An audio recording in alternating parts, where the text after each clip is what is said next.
simultaneously bring innovative models to ensure that what you are doing has a positive impact. So I just talked about the way we are sort of impacting this. Today the same community comes to my school during summers and they take classes. There will be a grandmother telling a story because she wants to just come and spend time with the children because we are doing something. I walk into school one day in the morning, I saw someone sweeping and I said, I never have a sweeper on my employment. And I'm told that her child studies here. She goes and sweeps the houses in the village. And as a gift from her side, every morning she comes to the school, sweeps it, and then goes for her work. And that's what community engagement is happening. A student, Jyoti Yadav, in Rajasthan, her mother became a widow at a very young age. And we know widows are perceived to be inauspicious or never called on function and all. She took up cudgels against the entire village.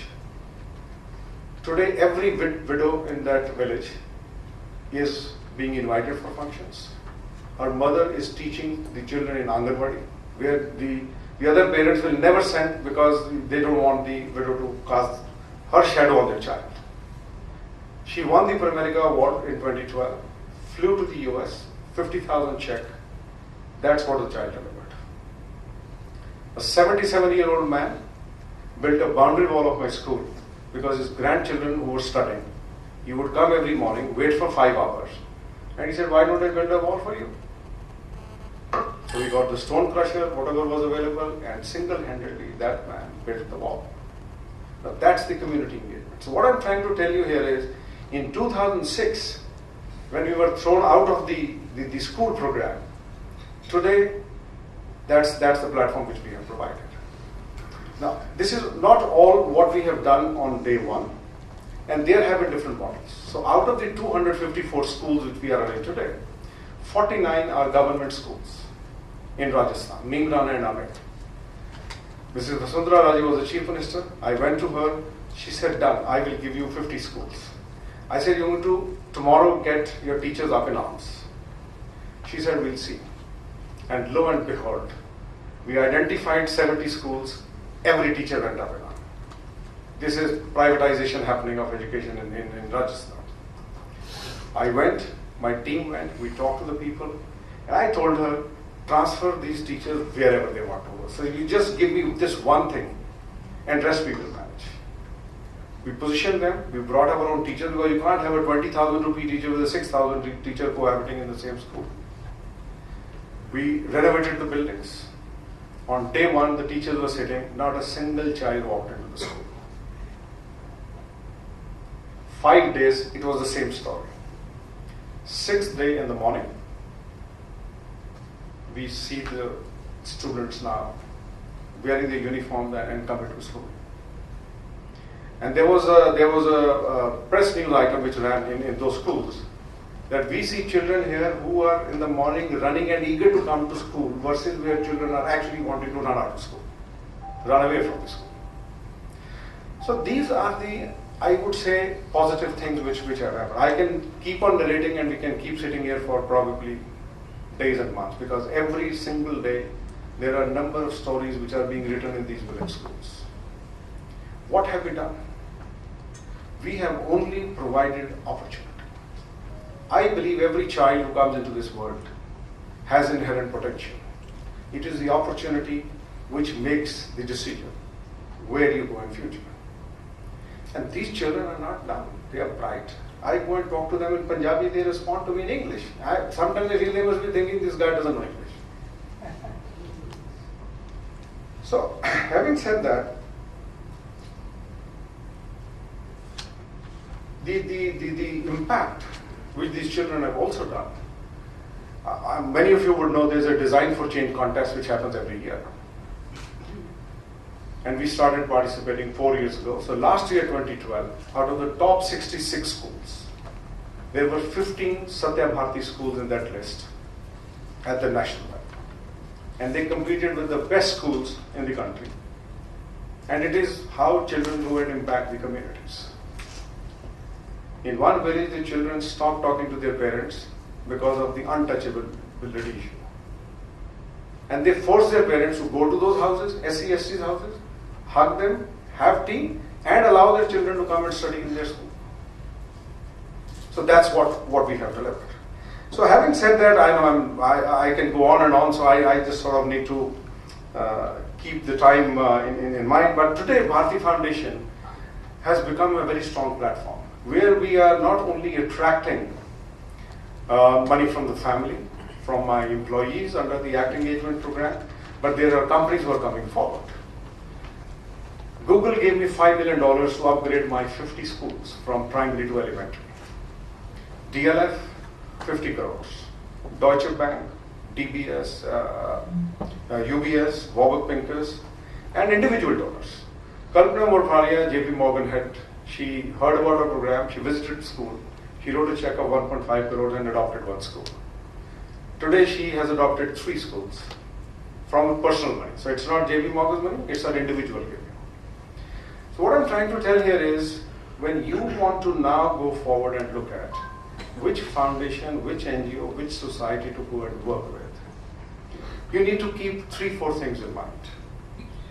The first is, whatever themes they are running, that NGO, does it meet the objective of what you want to do? So that's the first thing, which needs to be looked at. The second is their processes and systems. How do they do their financial reporting? I believe there is no dearth of money in this country. We don't give because we don't know what is going to happen to the money which I give. It just gets lost behind veils and walls and maze, and you just don't know what's happening.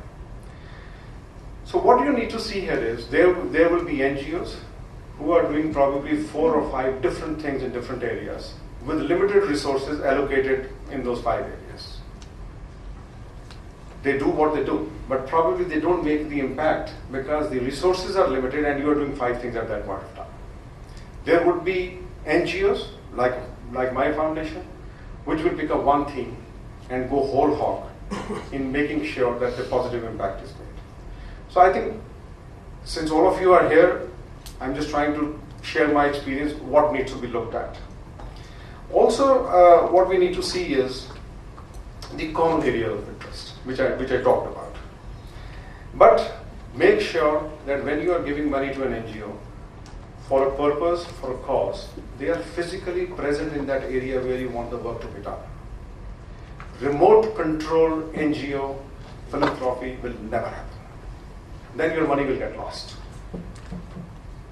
So you need to ensure that. And of course, someone from the family should wear that hat. I'm not saying you, your family members, whoever has the passion and the heart, need to wear that hat and start engaging them with them on a regular basis. And the last thing which you need to see is, are they transparent in what they are doing? Not only of the money which you have given, you should have the visibility of every rupee which is being spent to the last mile where it is going. Which means they need to share with you on an ongoing basis what they are doing with the project for which you have provided the funding. What is the impact? How many people, how many children are getting impacted on that? So all those data points need to be with you. And then you need to overlay your monitoring and review mechanism on that. Because I can send you a sheet saying that I have done this, an Excel sheet. But someone needs to go and see actually that is happening or not. So while engaging with an NGO, you are going to keep this in mind. I believe that every project or for every cause which you are going to give, there must be a gate. There must be a monitoring. So every 3 years you must take a call whether you want to continue or you want to do something else. And it would be 3 to 5 years depending on what money you are putting in, how much time is going to take to provide that impact. And of course, talking to the stakeholders to check what the impact is all about. So all in all, I can only say that I'm very happy, first of all, to see each one of you. Because whatever I have talked about, comes from my heart. And as I mentioned earlier, it's part of my DNA. My father was a politician all his life. And the second thing he did was he supported people in any which way he can. That's what we picked up.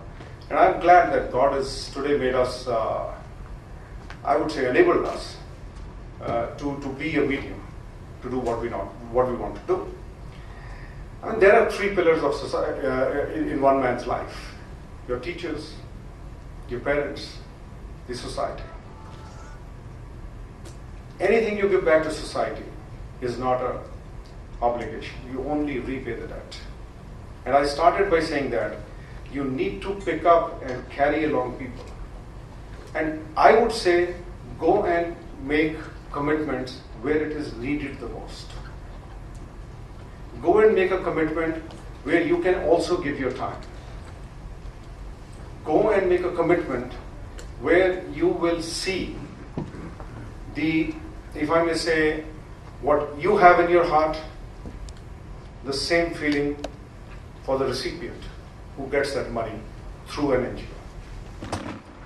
So let me say that I'm very happy to see each one of you, and I only can wish that going forward, Delhi will not be behind Mumbai. I mean, that's what we just saw. Because we Punjabis, we North Indians have a big heart. And that big heart need to be used to engage with platforms like Give India, because they will ensure that you get the right NGO as a partner. They will ensure that the money is being spent in the right manner. And with God's grace, I'm sure, with your contributions, we will help those people who need it the most and will contribute to the economic growth of this country. Thank you very much. Because we're going to have some audience interaction, and thank you very much for sharing such insightful experiences and your journey of giving. Yes, please. Let's have some questions from the audience, please. Somebody needs to give a mic. No, maybe you really need a mic. All right, you can ask your question straight. Yeah. Sir, Please call me Rakesh. teacher's position taken care of, in the sense every village may or may not have a graduate or a postgraduate to take care of the school, to take place of the teacher. Plus, they need it in every subject. It's not just in one subject. So how are you taking care of that? Yeah, I can understand. Once the thing is up to a point, it is not so difficult. Even then there may be issues for the teachers to come and live there, for the kind of society or lifestyle that they may want. In so many cases you find the teachers are mostly women, because the husbands are working here and the educated women would like to go and teach in the school. So how are you trying to overcome that? Thank you. So, first of all, let me tell you that there is no dearth of teachers. Because B.Ed as a degree, everyone goes and gets it because they want to go for a government job. Government jobs are limited. They get a B.Ed degree and an M.Ed degree, but they don't know how to teach. So I don't know from which institutions they get the degree. So if I needed 5 teachers, I will get 500 applications for those 5 posts. From the villages. Same village and the villages are. Yeah, nearby villages. Absolutely. So there's no dearth of people. The challenge is, A, they don't know how to teach. Whatever they know, it's not quality teaching. So we have a training unit, which is a mobile training unit, which goes from cluster to cluster. We started with, in the year 1, training every teacher for about 40 plus days in a year, which is now gone down to 20 days. So this training unit goes from Punjab to West Bengal in a cluster manner, and we give 20 days training all through the year. You're right, there are more girls. So we have, even on the 39,000 children, we have 48% are girls. We are focusing on the girl child. And interestingly, Rajasthan, 51% girls. UP, in the district of Farrukhabad, 60% girls. Muslim-dominated area. So that's what it is. Teachers are also, we have more girls and females. what is happening to them? Every time they get a job, they get a proposal to get married. So that's the first. They've started earning overnight. They're getting respect from the village because they're teaching the children. And the challenge is twofold. The girl gets married, she has to now go to her husband's place. And many girls are saying to their parents, find a boy in this village or in the village where there's another Satya Bharati school for me to take a transfer. So that's the positive impact. And if you actually see from the perspective of quality education and quality teachers, it's a challenge all over the country. In Delhi, you will not find quality teachers in institutions you can't even count on your hand. It's a problem. But I can't get into a complete teacher training institution because I think someone will do that. And there are many people who are setting up teacher training institutes to do that. We use third parties as well, who go and teach. So we've used third parties to ease the curriculum because their learning levels were very low. So they were under 40%. In 1 year, they've moved up to 70-75% of learning level. So these are the things which we are doing. The problem is many parents feel this is a free school. This is for the underprivileged. I'm not going to send my child. So they pull the child out and send to the private school. My team gets agitated. I said, don't worry. If their parents can pay, let them go. I am going to give education to the child who needs the most, and that child should walk away from the school. So given that situation, I think we are better off. Every time the government opens recruitment, we lose many teachers, but that's a contribution to the government school system. Yes. Have you done anything in Odisha? No, ji, we are in Punjab, Haryana, Rajasthan, UP, Tamil Nadu, and West Bengal. So Odisha we don't find any that kind of people. But nevertheless, if I may just seek your permission, one day I may like to come and interact with you in little more detail. Please. If you permit. I'll be happy. So I can have your visiting card, please. I will. In fact, what I can also do is I'll send my email coordinates to Deepa, Perfect. and she can circulate to everyone. Perfect. Thank you. And if anyone wants to visit these schools, you can organize. So certainly I will do that. Please. But let me first have Delhi, Sir. No. Delhi doesn't have a village. Yeah. Delhi has slums. I know that. But Delhi doesn't have a village. It is a village. They are called villages, but I mean, No, of course, Delhi, Gohana and so on. I know. But it's again, talking to the government and bureaucrats is a huge challenge. I just can't tell you the minefield we walked on. I have got as well some days ago. And I can share with you on the 49 government schools which were given, there were surprise inspections by the principal secretary education and his or her deputy at that time on a 24-hour basis. You want to come and see what we have done? And I was in London. On the 120th day, he makes a call to me. He says, Mr. Mithil, you wanted 100 schools. Forget the 100. Are you ready to take 2,000 schools? So we delivered this impact in 120 days of picking up 50 schools. But when I go to the other states, the chief minister will say, yes, what you are saying is right, we'll do it, but never happens. So now we are doing quality improvement. We've just signed an MOU with Haryana government in district Mahendragarh. 3 senior secondary schools have been picked up for a quality improvement program. Well, they're not ready to give the schools. I said, I'm fine, I can come and engage it. Rajasthan, we have just signed 2 senior secondary schools. And in Punjab, we are going to, in Mansa and Bathinda, 10 schools which we are adopting for quality initiative. Your major schools are in Punjab. So Punjab is 95 today. All the 5 senior secondary schools are in Punjab because that's under the public-private partnership program with the Punjab government, which are the other schools, where the government also gives us money.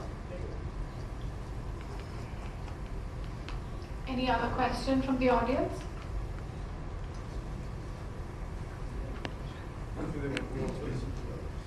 Thank you, Mr. Vedra. We have very questions.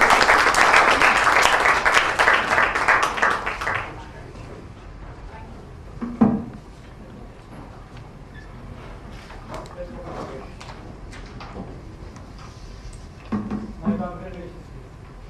Wonderful job. Thank you, Mr. Mithil. Mittal, for inspiring us by sharing your journey. We believe that giving is a fundamental human need. The practice of giving is universally recognized as one of the most basic human virtues, a quality that testifies to the depth of one's humanity, approaches to giving.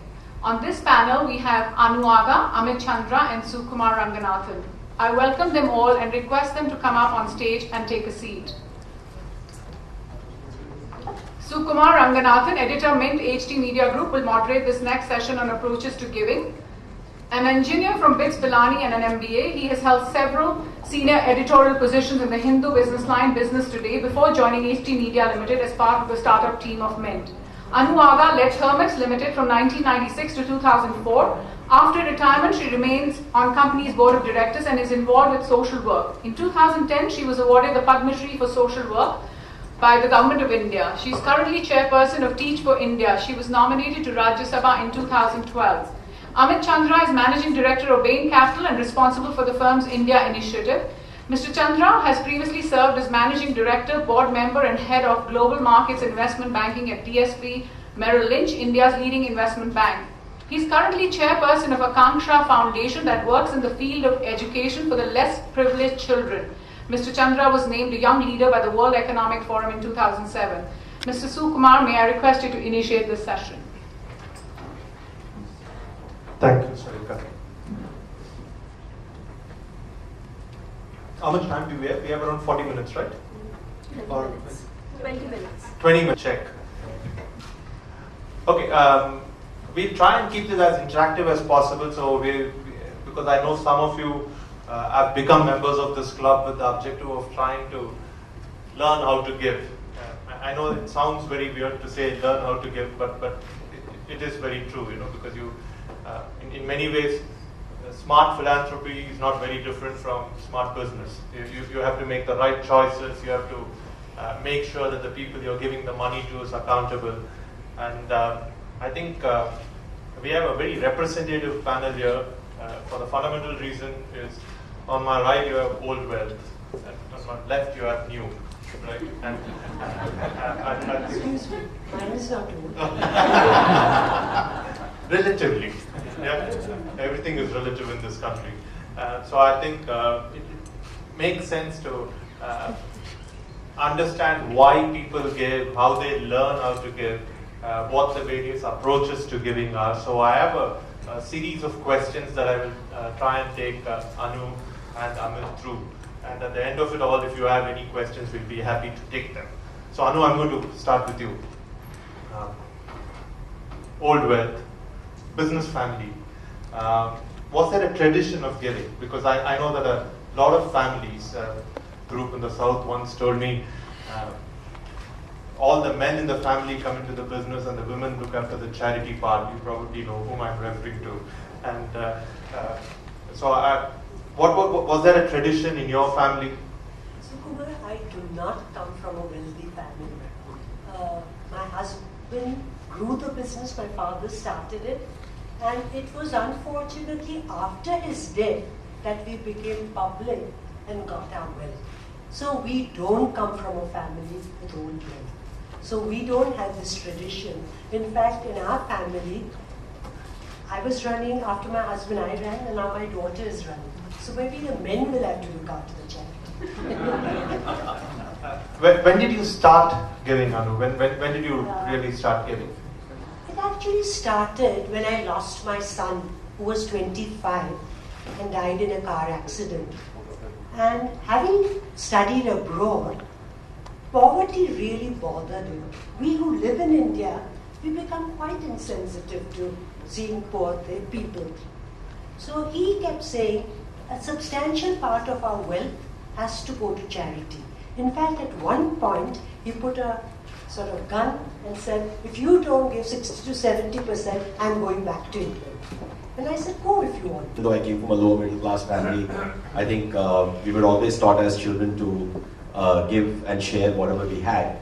But I think for me, the big inflection points were, first of all, as I was working at DSP Merrill Lynch and I rose through the ranks, I got success relatively early. I was running the firm before I was 35, but there was still a sense of unease that I had with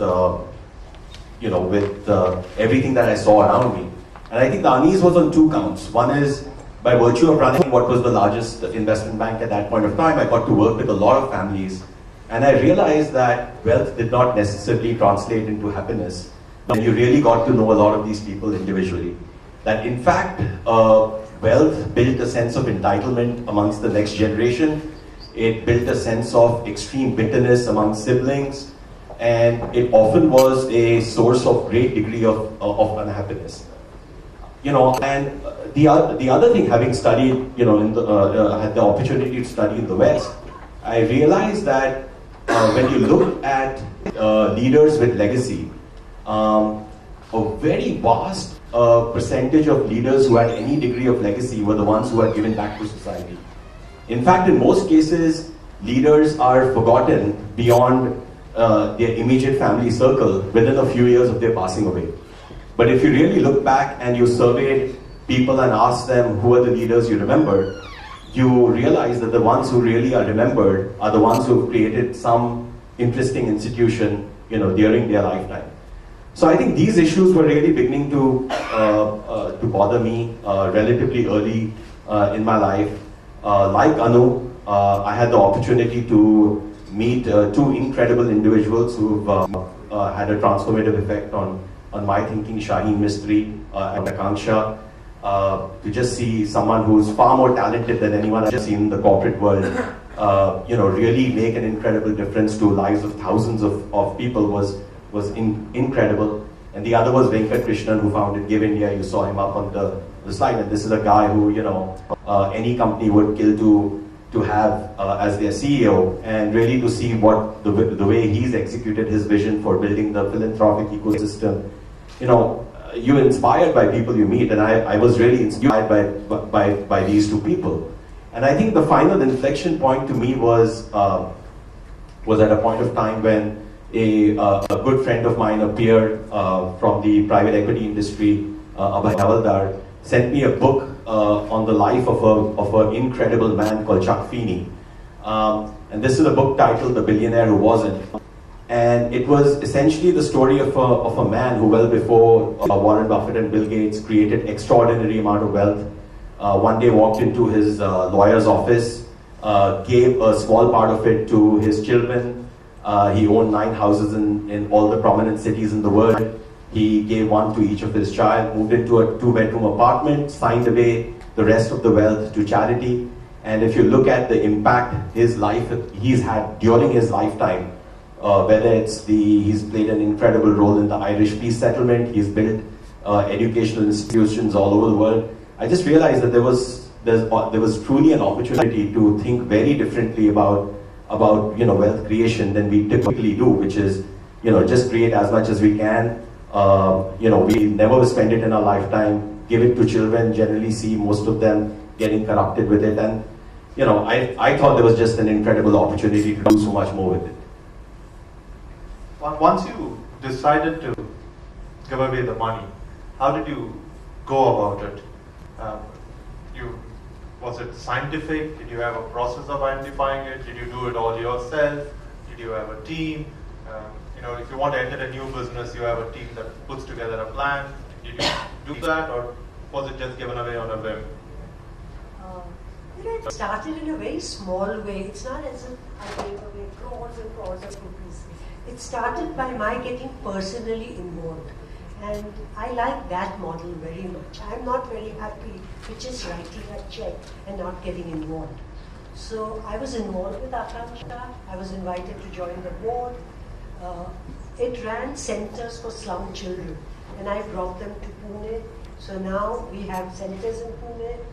We found that the centers were having children who went to municipal schools and didn't learn, and they came to centers for 2 hours, and they were taught English, maths, creativity, values, and having some fun.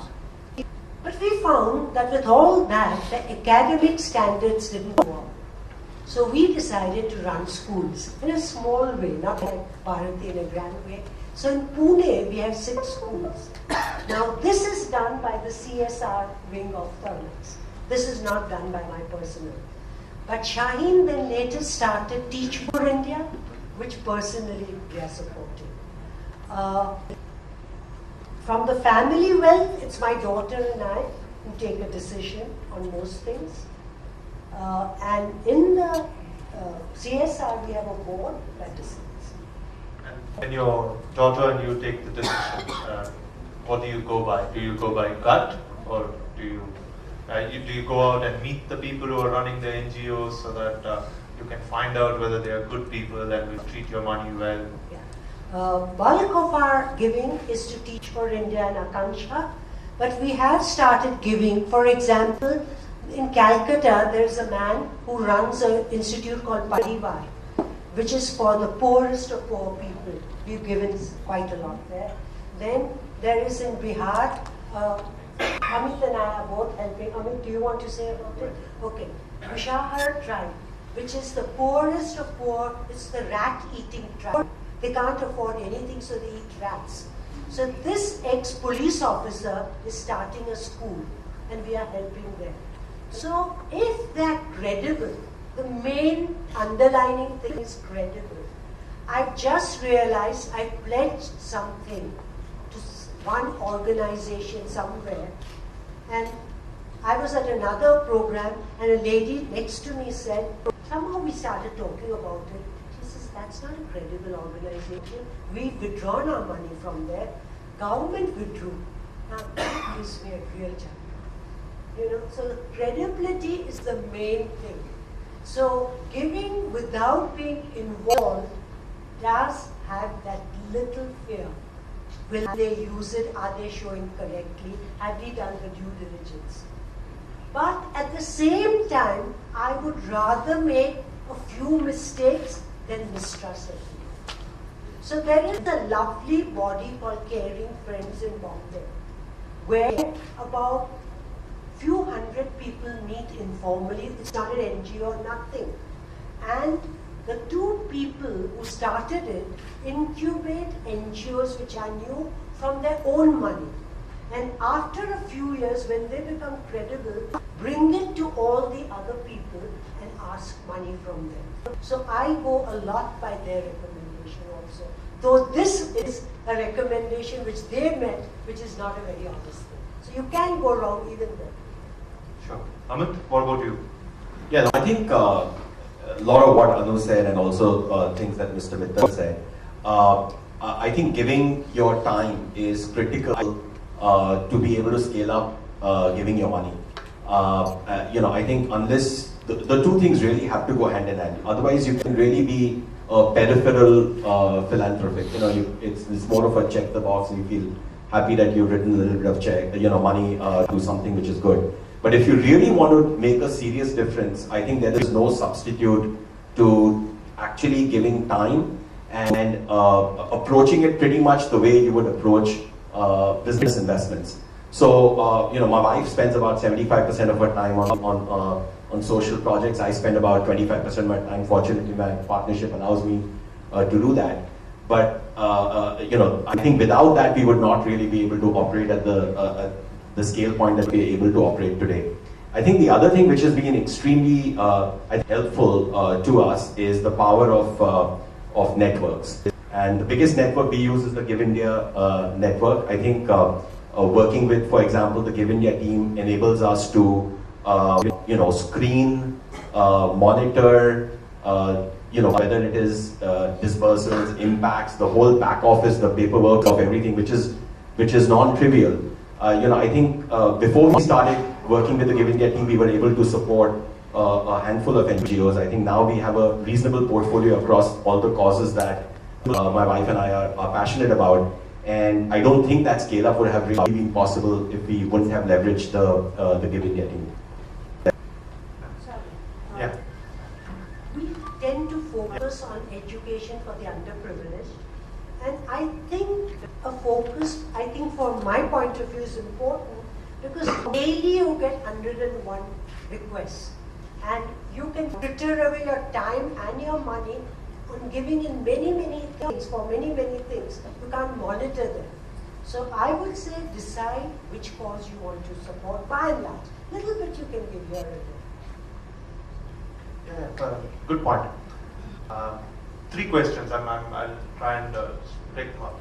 How much? How do you decide how much? To each cause? Yeah. How much do we want to give? I'm sorry, I know it sounds like a very transactional question, but it's the kind of question that a lot of people have. You want exact figures No, or I no? don't. What do you want? No, how much? I mean, for Teach for India, I would say nothing is too much. Our budget in 2015 is 100 crores. And I don't know where we'll get it. So whatever we can give, I think it's a worthy cause. Akanksha is extremely worthy. And then these peripheral things like SSS in Bihar or Parivar, they are also very worthy. So one time for capital expenditure, bringing up their building, things like that. So for a good cause, nothing is enough. Sure. So we've approached it a little bit differently. As I said, many years ago, there was this book that I read, which inspired us to think about how we want to structure our own capital. And at that point of time, inspired by what Chuck Feeney did, we basically decided to cap the amount of wealth we wanted to have as a family. So like him, my wife and I walked into the lawyer's office. I transferred how much ever she thought was needed for her, my daughter, and to support my living. And we said from this day onwards, everything else